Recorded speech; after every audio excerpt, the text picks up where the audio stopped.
क्या आपने कभी रात के अंधेरे में अकेले गांव की सुनसान गलियों में चलने की हिम्मत की है? कहते हैं गांवों में सिर्फ लोग ही नहीं रहते, वहां कुछ ऐसे साए भी होते हैं जो इंसान की शक्ल में आपके सामने आकर आपको अपनी तरफ खींच लेते हैं। आज की कहानी एक ऐसे ही छलावे की है जिसने पूरे गांव को हिला कर रख दिया था। ये कहानी है उत्तर प्रदेश के एक छोटे से गांव भैरवपुर की। गांव वही जहां लोग अभी भी मिट्टी के घरों में रहते हैं, जहां शाम ढलते ही गलियां सुनसान हो जाती हैं और जहां रात के 12 बजे सिर्फ कुत्तों के भौंकने और उल्लुओं की आवाजें सुनाई देती हैं। भैरवपुर की सबसे बड़ी खासियत थी उसका पुराना बरगद का पेड़ जो गांव के चौक में खड़ा था। लेकिन वही बरगद गांव की सबसे बड़ी दहशत भी था। लोग कहते थे कि उस पेड़ के पास आधी रात को मत जाना, वहां वो खड़ा रहता है। गांव के बुजुर्ग इसे चहलावा कहते थे, वो आत्मा जो इंसान की शक्ल में सामने आती है और फिर उसके पीछे चलने वाले को कहीं गुम कर देती है। कहते हैं जिसने भी चहलावे को देखा वो या तो पागल हो गया या फिर कभी वापस नहीं लौटा। हमारी कहानी का असली मोड़ तब शुरू होता है जब गांव का 22 साल का लड़का राघव अपनी बहन की शादी की तैयारियों में शहर से गांव वापस आया। राघव पढ़ा लिखा था और इन दकियानूसी बातों पर विश्वास नहीं करता था। वो गांव के बुजुर्गों की कहानियां सुनकर हंस पड़ता, अरे बाबा, चहलावा वहलावा कुछ नहीं होता, ये सब अंधविश्वास है। लेकिन उसकी ये हंसी ज्यादा दिन नहीं टिक पाई। शादी से ठीक 5 दिन पहले रात के लगभग 11 बजे राघव अपने दोस्तों के साथ चौपाल पर बैठा गप्पे मार रहा था। उसी वक्त उसकी नजर गांव के चौक की तरफ गई। बरगद के नीचे उसे एक औरत खड़ी दिखी, लंबा घाघरा, लाल चुन्नी और खुले बाल। वो औरत उसकी तरफ पीठ की खड़ी थी। राघव के दोस्तों ने देखा और धीरे धीरे उठकर कहा, चलो राघव, बहुत देर हो गई, घर चलते हैं। लेकिन राघव जिद पर अड़ गया। क्यों डर रहे हो? ये कोई औरत होगी, शायद किसी की शादी की मेहमान, मैं जाकर पूछता हूं। दोस्तों ने मना किया, लेकिन राघव अकेला ही उस औरत की तरफ बढ़ गया। जैसे जैसे वो पास गया उसे अजीब सा सन्नाटा महसूस होने लगा। पूरा गांव जैसे थम गया था। कुत्ते भी अचानक चुप हो गए और तभी वो औरत धीरे धीरे मुड़ी। उसका चेहरा ही नहीं था, खाली गड्ढों जैसी आंखें और मुंह इतना बड़ा मानो किसी इंसान का सिर निगल जाए। राघव की सांसें थम गईं। वो औरत मुस्कुराई नहीं बल्कि हंसी, और वो हंसी ऐसी थी जैसे कोई लोहे को घिस रहा हो। उसने राघव को इशारा किया, आओ। राघव का दिमाग सुन्न हो गया। उसके पैर अपने आप उसकी तरफ बढ़ने लगे। उसके दोस्त दूर से चिल्ला रहे थे, राघव मत जाओ, वो चहलावा है। लेकिन राघव उस औरत की तरफ खिंचता चला गया। बरगद के नीचे खड़ी उस औरत, या कहिए उस चहलावे की आंखों के गड्ढे जैसे राघव को खींच रहे थे। वो अपने दोस्तों की चीखें सुन रहा था, लेकिन कान जैसे बंद हो गए थे। उसके कदम भारी होते जा रहे थे, लेकिन रुक नहीं रहे थे, मानो किसी अदृश्य ताकत ने उसके पैरों को बांध दिया हो। जैसे ही वो औरत, जिसका मुंह अस्वाभाविक रूप से बड़ा था, उसके सामने आई, उसने धीरे से अपना हाथ उठाया। हाथ काला था, नाखून लंबे और टेढ़े। उसने राघव की तरफ हाथ बढ़ाया और तभी राघव के दोस्त रामलाल ने साहस करके एक बड़ा पत्थर उठाया और चिल्लाते हुए राघव को धक्का दिया, भाग यहां से। पत्थर जोर से उस औरत के पैरों के पास जा गिरा और उसी पल वो औरत जमीन से लगभग 2 फीट ऊपर उठ गई। उसकी हंसी पूरे गांव में गूंज गई। दोनों दोस्त किसी तरह राघव को खींचते हुए घर ले आए, लेकिन जब उन्होंने पीछे मुड़कर देखा, वो औरत गायब थी। राघव की हालत खराब थी। उसका चेहरा पीला पड़ गया था, आंखें लाल, और वो लगातार बड़बड़ा रहा था। वो बुला रही थी, वो कह रही थी, आओ आओ। उसकी मां ने उसे गले लगा लिया और तुरंत दरवाजे पर नींबू मिर्च टांग दी। गांव की औरतें इकट्ठा होकर मंत्र जाप करने लगीं। गांव के बुजुर्गों ने कहा, हमने तुम्हें पहले ही चेतावनी दी थी, बरगद के नीचे चहलावा रहता है, अब ये पीछा नहीं छोड़ेगा। रात बढ़ती गई। पूरा घर राघव के चारों ओर बैठा था। उसकी बहन, जिसकी शादी कुछ ही दिन बाद थी, डर के मारे रोने लगी। तभी अचानक दरवाजे पर खटखटाहट हुई। धक धक धक। बाहर से किसी औरत की आवाज आई, राघव, राघव। सबके रोंगटे खड़े हो गए। ये वही आवाज थी जो बरगद के नीचे सुनी गई थी। राघव झटके से उठ खड़ा हुआ और दरवाजे की तरफ भागा। उसके पिता ने उसे रोकने की कोशिश की, लेकिन उसकी ताकत जैसे कई गुना बढ़ गई थी। वो दरवाजे की कुंडी खोल ही रहा था कि उसकी दादी ने जोर से शंख फूंक दिया। शंख की आवाज से राघव वहीं गिर पड़ा। दरवाजे के बाहर से अचानक चीख सुनाई दी और फिर सब शांत। सुबह होने तक राघव को होश नहीं आया। उसका चेहरा पीला और शरीर बुखार से तप रहा था। गांव के लोग इकट्ठे होकर एक ही बात कह रहे थे, अब ये चहलावा राघव का पीछा नहीं छोड़ेगा, इसे बचाना आसान नहीं होगा। गांव के ओंझा बाबा त्रिलोकी को बुलाया गया। वो आए, आंखें बंद करके मंत्र पढ़े और बोले, ये चहलावा यूं ही नहीं आया, किसी ने बुलाया है, किसी ने राघव पर यह चीज छोड़ी है। सभी दंग रह गए। कौन ऐसा हो सकता है जो गांव के अपने ही लड़के पर ऐसी खतरनाक चीज उतार दे। भोर का वक्त था। गांव में हल्की धुंध छाई हुई थी। आंगन में राघव चारपाई पर पड़ा था, बुखार से तपता हुआ, आंखें आधी खुली, होंठ सूखे। उसके पास बैठी उसकी मां लगातार गंगाजल उसके माथे पर छिड़क रही थी। तभी चौपाल से ढोलक और शंख की आवाज आई। बाबा त्रिलोकी ओझा आ चुके थे। सफेद धोती, माथे पर राख का तिलक और हाथ में एक लंबा त्रिशूल। उनके साथ 2 चेले भी थे जो लगातार धूप जलाए हुए मंत्र पढ़ रहे थे।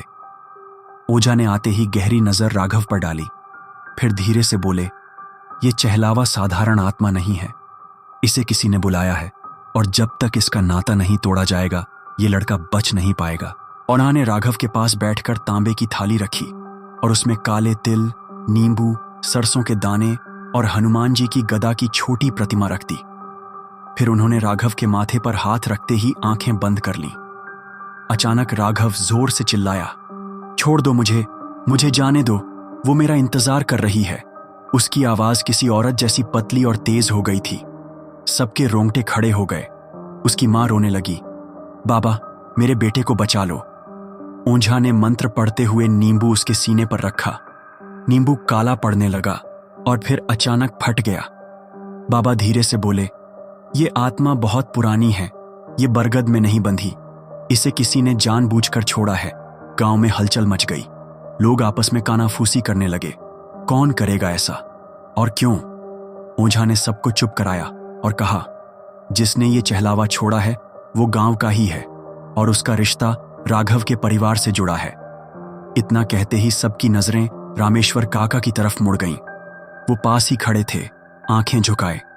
रामेश्वर काका, जो कभी राघव के पिता के सबसे अच्छे दोस्त थे, लेकिन पिछले कुछ सालों से दोनों परिवारों के बीच जमीन के झगड़े चल रहे थे। ओझा ने कड़क आवाज में पूछा, रामेश्वर सच बोलो, क्या तुमने ये किया है? रामेश्वर कांपते हुए बोले, मैंने चहलावा नहीं छोड़ा, लेकिन हां, मैंने पंडिताई छोड़कर काली विद्या सीखने की कोशिश की थी। गांव के बाहर वाली डाकिन से मिला था। उसने कहा था, अगर किसी से बदला लेना हो तो चहलावे को बुलाओ। मैंने हिम्मत नहीं की, लेकिन उन्होंने नीचे नजर झुका ली, पर लगता है उसने मेरी सोच पढ़ ली और खुद ही ये सब कर दिया। गांव में सनसनी फैल गई। अब सब समझ गए कि राघव की हालत क्यों बिगड़ी। ओझा ने कहा, अब हमें उस चहलावे से सीधा सामना करना होगा, वरना ये लड़का अगली अमावस्या तक नहीं बचेगा। ओझा ने सबको आदेश दिया कि उसी रात बरगद के नीचे बड़ी पूजा करनी होगी। वहां से उस आत्मा को बुलाकर बांधना होगा। राघव की बहन घबराकर बोली, बाबा अगर वो औरत वहां आ गई तो? बाबा ने शांत लेकिन ठंडी आवाज में कहा, वो आएगी ही, क्योंकि अब उसे मैं बुलाऊंगा। और याद रखना, अगर इस बार कुछ भी गलत हुआ तो ये सिर्फ राघव नहीं, पूरा गांव निगल जाएगी। उस रात गांव में किसी के घर चूल्हा नहीं जला। सब लोग डरे सहमे अपने घरों में बंद हो गए। सिर्फ चौक की तरफ हलचल थी, जहां गांव के सबसे पुराने बरगद के नीचे ओझा त्रिलोकी बाबा ने अपनी पूजा की तैयारी शुरू कर दी थी। बरगद के चारों ओर चौकोर घेरा बनाया गया। उसमें गोबर से लकीरें खींची गईं और बीच में लाल कपड़ा बिछाकर उस पर नारियल, नींबू, ताबीज और जलते दीपक रखे गए। ओझा ने सख्त आवाज में सबको चेतावनी दी, याद रखना, कोई भी मंत्र जाप बीच में मत रोकेगा, और अगर वो औरत सामने आए तो उसकी आंखों में मत देखना, वरना वो तुम्हें अपने साथ खींच ले जाएगी। राघव को 4 लोगों ने पकड़कर पूजा के घेरे के बीच लिटा दिया। उसका चेहरा तप रहा था, होंठ फटे हुए और आंखें लगातार इधर उधर घूम रही थीं। कभी वो हंसता, कभी अचानक रोने लगता। त्रिलोकी बाबा ने ढोलक बजवाना शुरू किया। उनके चेले लगातार एयूएम क्लीन चामुंडाय विच्छे का जाप करने लगे। धीरे धीरे बरगद की शाखाएं हवा के बिना भी हिलने लगीं। पत्तों से अजीब सी सरसराहट होने लगी। अचानक नींबू जो थाली में रखा था अपने आप लुढ़क कर राघव की छाती पर जा गिरा और 2 हिस्सों में फट गया। बाबा ने आंखें खोलते हुए कहा, वो आ गई है। बरगद की सबसे मोटी डाल पर एक काली परछाई बैठी दिखाई दी। उसके बाल खुले हुए थे और उसका चेहरा पूरी तरह अंधेरे में छुपा था। धीरे धीरे वो परछाई नीचे उतरने लगी। जैसे ही वो जमीन पर पहुंची, सबने देखा वो वही औरत थी जिसे राघव ने पहली रात देखा था। लाल घाघरा, चुन्नी और खाली गड्ढों जैसी आंखें। उसकी हंसी गूंज उठी। हाँ हाँ हाँ ओझा, तू मुझे बांध पाएगा? मैं तो उसी के लिए आई हूं। राघव अचानक उठ बैठा और अपने हाथ फैलाकर बोला, हाँ हाँ मैं आ रहा हूं, मुझे ले चलो। गांव वाले डर के मारे पीछे हट गए। त्रिलोकी बाबा ने जोर से मंत्र पढ़ा और त्रिशूल जमीन में गाड़ दिया। हे महाकाली, इस मायावी चहलावे को इस घेरा जाल में बांध दो। जैसे ही उन्होंने त्रिशूल मारा, लाल कपड़े के चारों ओर आग की छोटी छोटी लपटें उठने लगीं। चहलावा एकदम चीखी। उसकी आवाज इतनी तेज थी कि गांव की औरतों ने कान दबा लिए, लेकिन वो हार नहीं मानी। उसने लंबी जीभ निकालकर घेरा पार करने की कोशिश की। राघव का शरीर अचानक कांपने लगा। उसकी आंखें उलट गईं और वो गहरे स्वर में बोला, तुम मुझे रोक नहीं सकते, ये मेरा है, हमेशा के लिए। पूरा माहौल अजीब हो गया था। घेरा कांप रहा था। दीपक एक एक करके बुझने लगे। अचानक हवा तेज हो गई। बरगद की शाखाएं टूटने लगीं और मिट्टी उड़ने लगी। गांव वाले चीखने लगे। कुछ भागना चाहते थे, लेकिन ओझा ने डांट कर कहा, भागे तो सब मरोगे, मंत्र पढ़ो, जोर से पढ़ो। सब मिलकर मंत्र दोहराने लगे। चहलावे ने क्रोध में जमीन पर अपने हाथ पटके। औरत की आकृति धीरे धीरे विकृत होने लगी। चेहरा लंबा, हाथ पैर टेढ़े और आंखों से खून टपकता हुआ। उसने अचानक अपनी लंबी बाहें बढ़ाकर राघव को पकड़ने की कोशिश की। उसी पल बाबा ने अपने त्रिशूल को आग में डुबोकर सीधा चहलावे की तरफ फेंक दिया। त्रिशूल जैसे ही उसके शरीर से टकराया, एक भयानक चीख गूंजी। गांव के सारे दीपक बुझ गए। चारों तरफ अंधेरा छा गया और उस अंधेरे में बस राघव की आवाज आई, मां बचा लो मुझे। त्रिशूल लगते ही चारों ओर इतना गहरा अंधेरा छा गया कि किसी को कुछ दिखाई नहीं दे रहा था। सिर्फ राघव की चीखें और चहलावे की हंसी गूंज रही थी। गांव वाले कांपते हुए एक दूसरे का हाथ पकड़कर मंत्र पढ़ते रहे। ओझा ने जमीन पर बैठते ही अपनी आंखें बंद की और ऊंची आवाज में चिल्लाए, हे काली, इस मायावी को उसके असली लोक में बांध दो। तभी हवा में अचानक बिजली सी कौंधी। बरगद का पेड़ हिलने लगा। अंधेरे में धीरे धीरे रोशनी फैलने लगी।